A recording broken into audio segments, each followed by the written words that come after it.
നമസ്കാരം എല്ലാ പ്രിയപ്പെട്ട പ്രേക്ഷകർക്കും ആനപ്പെരുമയിലേക്ക് സുസ്വാഗതം. ആനപ്രേമികളുടെ നാടാണ് കേരളം. ചെറിയ കുട്ടി മുതൽ നല്ല പ്രായമായവർ വരെ ആനപ്രേമം നെഞ്ചിലേറ്റി നടക്കുന്നവരാണ്. ഒരു ചെറിയ ചങ്ങലകിൽക്കം കേട്ടാൽ മാത്രം മതി ആ പോകുന്നത് ഏതാനയാണെന്ന് അറിയാൻ വെമ്പൽ കൂട്ടുന്നവരെ നാം ധാരാളമായി കാണാറുണ്ട്. പ്രത്യേകിച്ച് പറയുകയാണെങ്കിൽ പൂരനാടായ തൃശ്ശൂരിൽ ആനക്കമ്പം ഇത്തിരി കൂടും. തൃശ്ശൂർ പൂരവും ആറാട്ടുപുഴ പൂരവും അടക്കമുള്ള ഉത്സവങ്ങളുടെ നാടായതുകൊണ്ടാകാം തൃശ്ശൂർക്കാർക്ക് ആനപ്രേമം ഇത്രമാത്രം വർദ്ധിച്ചത്. എന്തായാലും പൂരനാട്ടിൽ നിന്നുള്ള ഒരു കരിവീരനെയാണ് ഞങ്ങൾ ഇന്നത്തെ ആനപ്പെരുമയിലൂടെ പരിചയപ്പെടുത്തുന്നത്. പൂരനഗരിയിലെ സ്വന്തം ആനയായ പാറമേക്കാവ് ദേവിദാസനെ. ഇവൻ്റെ കഥയാണ് ഇന്നത്തെ ആനപ്പെരുമയിൽ.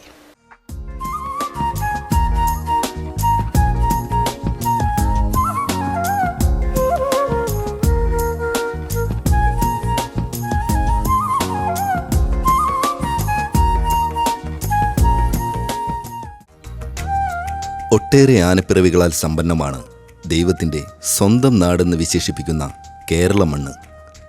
ഇവിടെ നിരവധി സഹ്യപുത്രന്മാരാണ് ജന്മം കൊണ്ടിട്ടുള്ളത്. അവരൊക്കെ ഏറെ പ്രശസ്തി നേടിയ കാഴ്ചയും നാം കണ്ടു.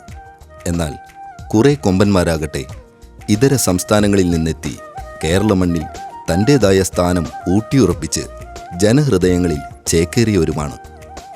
ഇന്നത്തെ ആനപ്പെരുമയുടെ ക്യാമറ കണ്ണുകൾ പതിയുന്നത് അത്തരമൊരു കൊമ്പനിലേക്കാണ്.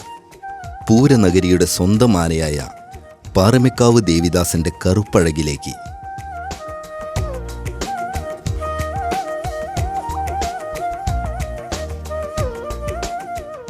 ദേവിദാസൻ എന്ന ഈ കരിവീരന്റെ കഥ തുടങ്ങുന്നത് അങ്ങ് ബീഹാറിലാണ്. ബീഹാറിലെ ഏതോ ഒരു ഉൾക്കാട്ടിലായിരുന്നു ഇവന്റെ ജനനം. കാടിന്റെ വന്യസൗന്ദര്യം ആവോളം ആസ്വദിച്ചും കൂട്ടുകാരുമൊത്ത് കളിച്ചുല്ലസിച്ച് നടക്കുന്നതിനിടയിലുമാണ് മനുഷ്യന്റെ ചതിക്കുഴിയിൽ ഇവൻ അകപ്പെടുന്നത്. കളിച്ചിരി മാറാത്ത ഒന്നുമറിയാത്ത ആ പ്രായത്തിൽ ഇനി എന്ത് ചെയ്യണമെന്നറിയാതെ വാരിക്കുഴിയിൽ അകപ്പെട്ട് കരയുമ്പോഴും എങ്ങനെയെങ്കിലും തൻ്റെ ഉറ്റവർക്കും ഉടയവർക്കും അരികിൽ എത്തിപ്പെടണേ എന്നായിരുന്നു ഇവന്റെ പ്രാർത്ഥന. വാരിക്കുഴിയിൽ കിടന്ന് നിലവിളിക്കുന്ന കുട്ടിക്കൊമ്പനെ രക്ഷിക്കാനാകാതെ നിസ്സഹായാവസ്ഥയോടെ നോക്കി നിൽക്കാനേ ഇവന്റെ മാതൃത്വത്തിനും ഈ ഗണത്തിൽപ്പെട്ട മറ്റാനകൾക്കും കഴിഞ്ഞുള്ളൂ. ആ കാടും വീട്ടുകാരെയും കൂട്ടുകാരെയുമെല്ലാം മനസ്സിൽ നോവുന്ന ഓർമ്മകളാക്കി മാറ്റി ഒരു കൂട്ടം ബീഹാരികൾ ഇവനെ വാരിക്കുഴിയിൽ നിന്നും പുറത്തെടുത്ത് അന്നോളം സ്വതന്ത്രമായിരുന്ന ലോകത്തു നിന്നും ബന്ധനങ്ങളുടെ ലോകത്തേക്ക് പറിച്ചു നടപ്പെട്ടതിലുള്ള നൊമ്പരം ഇന്നും ദേവിദാസന്റെ മനസ്സിൽ വിങ്ങുന്ന ഓർമ്മയാണ്.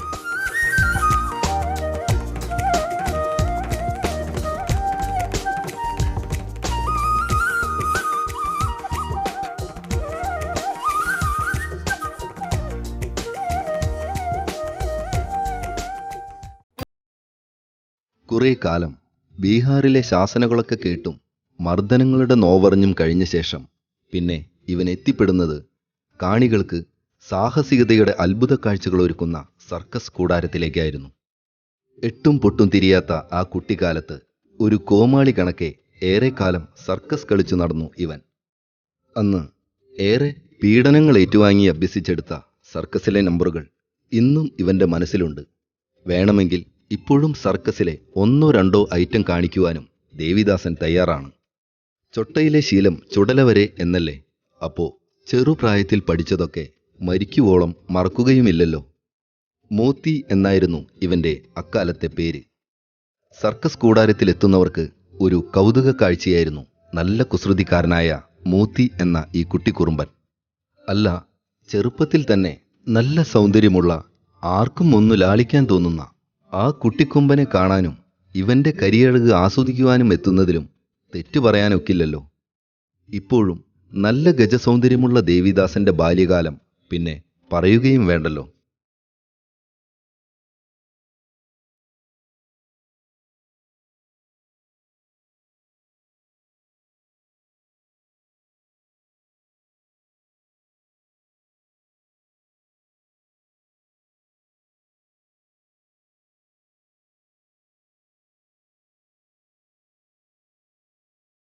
സർക്കസിൽ നിന്നും ഇവൻ എത്തിപ്പെടുന്നത് കേരളത്തിലേക്കായിരുന്നു. അതും തടി പിടിക്കുക എന്ന ദൗത്യവുമായി. കുട്ടിക്കാലം വിട്ട് യൗവനയുക്തനാകാൻ തുടങ്ങിയ കാലത്തായിരുന്നു അത്. കോഴിക്കോട് സ്വദേശിയായ ഒരാൾ സർക്കസിലുണ്ടായിരുന്ന ഈ കൊമ്പനെ വാങ്ങുകയായിരുന്നു. ലക്ഷണമെല്ലാം തികഞ്ഞ ഇവനെ ഏറെ ഇഷ്ടപ്പെട്ട ഇയാൾ പറഞ്ഞ വില തന്നെ കൊടുത്ത് മോത്തിയെ ഇങ്ങ് കേരള നാട്ടിലേക്ക് കൂട്ടിക്കൊണ്ടുവരികയായിരുന്നു. കൂപ്പുകളിൽ നിന്നും കൂപ്പുകളിലേക്കായിരുന്നു അന്ന് ഇവന്റെ യാത്ര. നല്ല പ്രായത്തിൽ എടുത്തു പൊക്കാൻ കഴിയാത്തത്ര ഭാരം വരെ കുറെ ഉയർത്തിയിട്ടുമുണ്ട് ദേവിദാസൻ. അങ്ങനെ സ്മാർട്ടായി ഒരുപാട് പണിയെടുക്കുന്ന മോത്തിയെ ഇഷ്ടപ്പെട്ടാണ് മലപ്പുറം തിരൂരങ്ങാടി സ്വദേശിയായ സെയ്തലവി ഇവനെ സ്വന്തമാക്കുന്നത്. ഒരു ബീഹാറി ചാർത്തിക്കൊടുത്ത മൂത്തി എന്ന പേര് ഈ രണ്ടുടമകളും മാറ്റിയില്ല. ബീഹാറിൽ നിന്നും കേരളത്തിലെത്തിപ്പെട്ട ശേഷം ഏറെ പാടുപെട്ടാണ് ഇവൻ മലയാളം പഠിച്ചെടുക്കുന്നത്. കുറേ കാലം കർണാടക ചിക്കമംഗ്ലൂരിലെ കാപ്പിത്തോട്ടത്തിൽ പകലന്തിയോളം തടി പിടിക്കുന്നതായിരുന്നു ഇവന്റെ ജോലി. അക്കാലത്താണ് പാറമേക്കാവ് ദേവസ്വം നല്ല ഒരാനയ്ക്കായുള്ള തെരച്ചിൽ ആരംഭിക്കുന്നത്. ഇവനെ കണ്ട മാത്രയിൽ ഏറെ ഇഷ്ടപ്പെട്ട പാറമേക്കാവ് ദേവസ്വം ഭാരവാഹികൾ ഈ കൊമ്പനെ സ്വന്തമാക്കി നടയിരുത്തുകയായിരുന്നു. ദേവിദാസനെ വാങ്ങുമ്പോൾ അന്ന് എന്തൊക്കെ പ്രത്യേകതകളാണ് ദേവസ്വം നോക്കിയിരുന്നത്? ഈ ദേവിദാസനെ നമ്മൾ വാങ്ങുമ്പോൾ മറ്റ് പല സ്ഥലങ്ങളിലും പോയി മറ്റ് പല ആനകളെയും കണ്ടിരുന്നു ഞങ്ങൾ. പക്ഷേ ഞങ്ങൾക്ക് അന്ന് ചിക്മംഗ്ലൂരിൽ ഉണ്ടായിരുന്ന ഈ മോത്തി എന്നായിരുന്നു അന്നതിൻ്റെ പേര്. അപ്പോൾ ഈ ദേവിദാസനെയാണ് ഞങ്ങൾക്ക് അന്ന് ഇഷ്ടമായതിൻ്റെയൊക്കെ കാരണം ഈ ദേവിദാസൻ നാടൻ ദാനയുടെ ഒരു രൂപമാണ്, വലിയ ചെവി. അപ്പോൾ അതാ ഒരു ഇതുകൊണ്ടാണ് ഞങ്ങൾ അന്ന് ആനേനെ വാങ്ങാനുണ്ടായ ധാരണം. ഇപ്പോൾ 2001 പാറമേക്കാവിൽ വരുന്ന കാലത്ത് അല്പസ്വല്പം പ്രശ്നക്കാരനായിരുന്നു ദേവിദാസൻ. ഇന്ന് എങ്ങനെയാണ് ഇവൻ്റെ പ്രകൃതം? വന്ന അന്ന് ആ കാലത്ത് ഒരു 2 വർഷം മാത്രം ആന നീര് സമയത്തൊരു പ്രശ്നം ഉണ്ടായിരുന്നുള്ളൂ. ഇപ്പോൾ ഒരു 15-16 വർഷമായിട്ട് ആനയെ കൊണ്ട് യാതൊരുവിധ ശല്യങ്ങളും ഇല്ല. ഒരുവിധം എല്ലാ പൂരപ്പറമ്പിലും ആർക്ക് വേണമെങ്കിൽ നമുക്ക് കൈകാര്യം ചെയ്യാവുന്ന ആനയാണ്. 2 ആനക്കാർക്ക് ഭദ്രമായ ചട്ടായിട്ടുള്ള ആനയാണ്. തിന്നാൻ കൊടുക്കണവരോടൊക്കെ ഭയങ്കര തീറ്റ കൂറുള്ള ആനയാണ്. ആർക്ക് വേണമെങ്കിൽ വായൽ എങ്ങനെ വേണമെങ്കിൽ കൊടുക്കാം. അതിനൊന്നും ആനയെ കൊണ്ട് കുഴപ്പമില്ല. നല്ലൊരു ശാന്ത സ്വഭാവമായിട്ടുള്ള ഒരു ആനയാണ്. നീരുകാലത്താണെങ്കിൽ തന്നെ ഒന്നാമനെ സുഖമായിട്ട് ആന കൈകാര്യം ചെയ്യാം. രണ്ടാമനെ ഒന്നാമൻ നിൽക്കുമ്പോൾ ആന അടുത്ത് പോയി എന്ത് വേണമെങ്കിൽ ചെയ്യാം, ചങ്ങല മാറ്റിയിടാനോ എന്തിനു വേണമെങ്കിൽ ആന സമ്മതിക്കും. അങ്ങനെ ഒരു പ്രത്യേക ഒരു ശല്യമൊന്നുമില്ലാത്ത ആനയാണ്.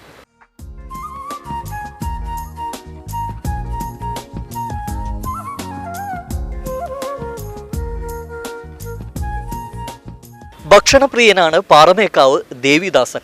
പഴമാണ് കൂടുതൽ ഇഷ്ടഭക്ഷണം. എന്തായാലും ഇവനെക്കുറിച്ച് പറയുമ്പോൾ മറ്റൊരു കാര്യം എടുത്തു പറയേണ്ടതാണ്. അതായത് ഭക്ഷണം കൊടുക്കുന്നവരോട് പ്രത്യേക സ്നേഹം കാത്തു സൂക്ഷിക്കുന്നവനാണ് ഇവൻ.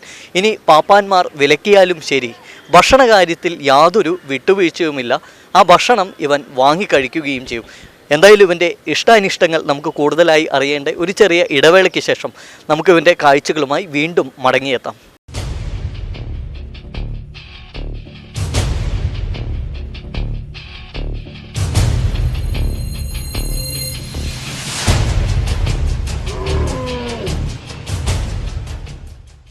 രണ്ടായിരത്തി 2001 പാറമേക്കാവ് ക്ഷേത്രത്തിലേക്ക് ഇവൻ പാറമേക്കാവ് ദേവിയുടെ സ്വന്തം ദാസനായി എത്തുന്നത്, അതും 4-മനായി. വന്ന ആ വർഷം തന്നെ തൃശ്ശൂർ പൂരത്തിൻ്റെ പാറമേക്കാവ് വിഭാഗത്തിൻ്റെ രാത്രി പൂരത്തിന് തിടമ്പേറ്റാനുള്ള ഭാഗ്യം ഇവന് സിദ്ധിച്ചിരുന്നു. പിന്നീട് അങ്ങോട്ട് എല്ലാ തൃശ്ശൂർ പൂരത്തിനും ശ്രദ്ധേയ താരമാണ് പാറമേക്കാവ് ഗജനിരയിൽ ഇവൻ. അതോടൊപ്പം തന്നെ നിരവധി ഉത്സവങ്ങളിലും ഇവൻ എത്തിപ്പെടാറുണ്ട്. ഒരു വർഷം 150ഓളം പൂരങ്ങൾ വരെ ഇവനെ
പാറമേക്കാവിന്റെ പൂരനായകനായ പത്മനാഭനിൽ നിന്നും തിടമ്പ് ഏറ്റുവാങ്ങി ശിരസിലേന്തി ഇവൻ ആയിരങ്ങളെ സാക്ഷികളാക്കി തുമ്പിക്കൈയുയർത്തി ഉപചാരം ചൊല്ലി പിരിയുമ്പോൾ ഏവരും ആ ചടങ്ങ് ഹർഷാരവങ്ങളോടെയും ഏറെ ആവേശത്തോടെയുമാണ് വരവേറ്റത്.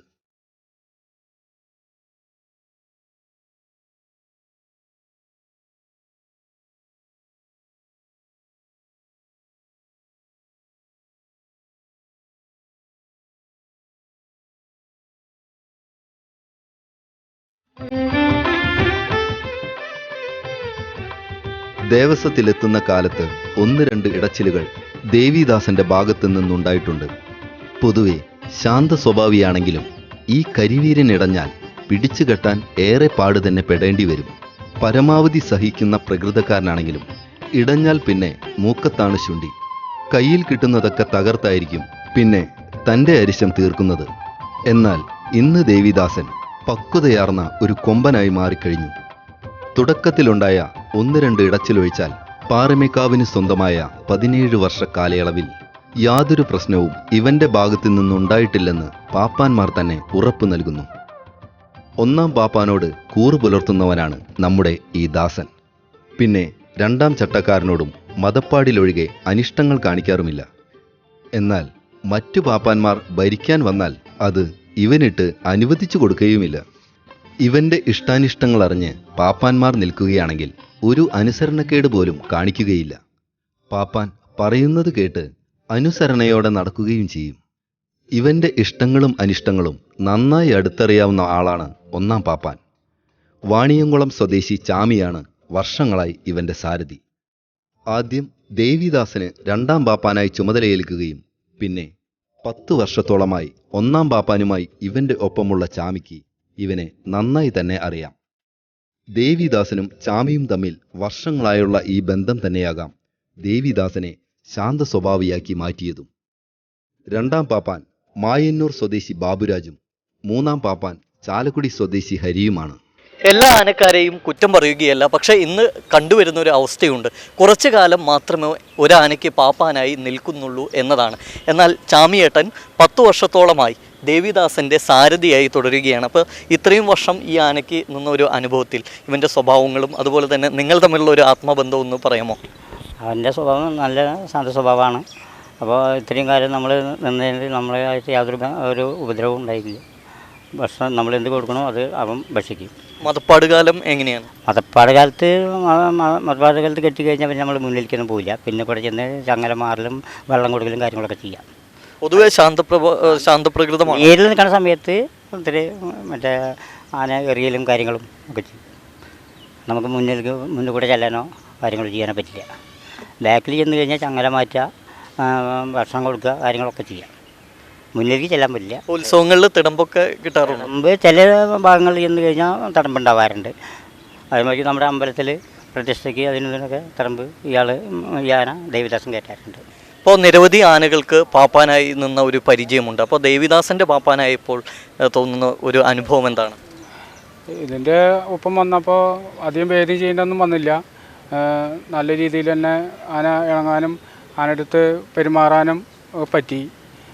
പിന്നെ നമ്മൾ മറ്റുള്ള ആൾക്കാരോട് സംസാരിക്കണ പോലെ തന്നെ ആനടുത്തും സംസാരിച്ച് ഓരോ കാര്യങ്ങൾ തല്ലാണ്ടെയും മനസ്സിലാക്കി ആനയും മനസ്സിലാക്കി നമ്മളും മനസ്സിലാക്കി പോകാൻ നല്ലത് എന്നാണ്.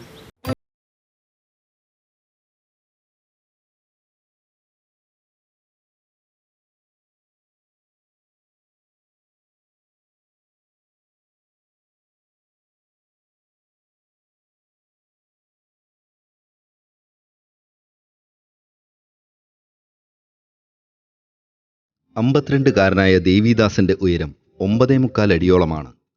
18 നഖങ്ങൾ, നീളമുള്ള തുമ്പിക്കൈ, നല്ല കൊമ്പുകൾ, ഉയർന്ന തലക്കുന്നി, തരക്കേടില്ലാത്ത വായുകുംഭം, വലിയ ചെവികൾ തുടങ്ങി ഇവന്റെ ഗജസൗന്ദര്യം ഇങ്ങനെ നീളുന്നു.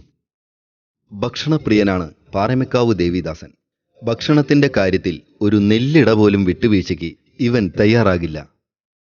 പഴമാണ് ഏറെ ഇഷ്ടപ്പെട്ട ഭക്ഷണമെങ്കിലും ചോറ്, ക്ഷേത്രത്തിലെ നിവേദ്യം, കരിമ്പ് തുടങ്ങി ഏതു ഭക്ഷണം കിട്ടിയാലും ഇവൻ അകത്താക്കും. ഇടവമാസം മുതൽ വൃശ്ചികം വരെയാണ് മതപ്പാട് കാലം.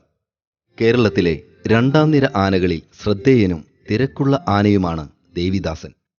പൂരക്കാലമായാൽ ദേവിദാസന് നിന്ന് തിരിയാൻ വരെ സമയം കിട്ടാറില്ല. ഒരു പൂര സീസണിൽ 150ഓളം പൂരം വരെ എടുത്ത സമയമുണ്ടായിരുന്നു.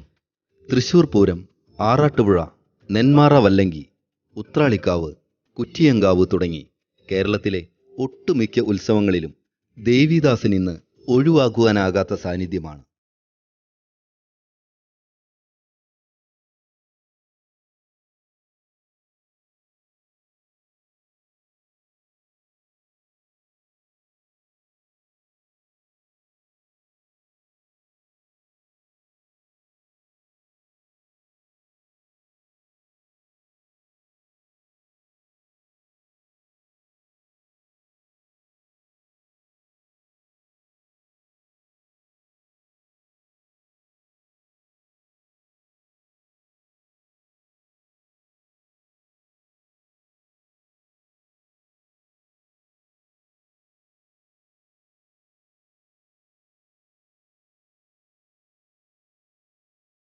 പൂരപ്പറമ്പുകളിൽ നിന്നെത്തിയാൽ പിന്നെ പാറമേക്കാവ് ക്ഷേത്രത്തിലെ കെട്ടുംതറയിൽ തന്നെയാണ് ഇവന്റെ വിശ്രമം. പാറമേക്കാവിലമ്മയുടെ സ്വന്തം മാനസപുത്രനായി, ദേവിയുടെ സ്വന്തം ദാസനായി, പൂരനഗരിയിലെ ദേവിദാസനായി, ആനപ്രേമികളുടെ ഇഷ്ടതാരമായി, പൂരപ്പറമ്പുകളിൽ തലയെടുപ്പിന്റെ ആനച്ചന്തമായി പാറമേക്കാവ് ദേവിദാസൻ നിലകൊള്ളുകയാണ്.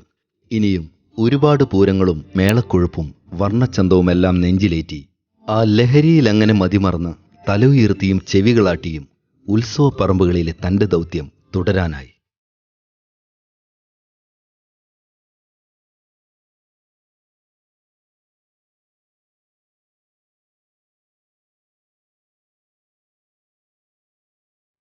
ദേവിദാസിന്റെ വിശേഷങ്ങളും കാഴ്ചകളും എല്ലാവർക്കും ഇഷ്ടപ്പെട്ടുവെന്ന് കരുതുന്നു. ഒരുപാട് പേർ ചോദിച്ച ഒരു ചോദ്യമുണ്ട്: ആനകൾക്ക് എത്ര മർമ്മമാണ് ഉള്ളത്? 108 അതിനുള്ള ഉത്തരം. എന്തായാലും അടുത്ത എപ്പിസോഡിൽ മറ്റൊരു ആന കാഴ്ചകളും വിശേഷങ്ങളുമായി ഞങ്ങൾ വീണ്ടും മടങ്ങിയെത്തും. അതുവരേക്കും നന്ദി, നമസ്കാരം, ഗുഡ് ബൈ.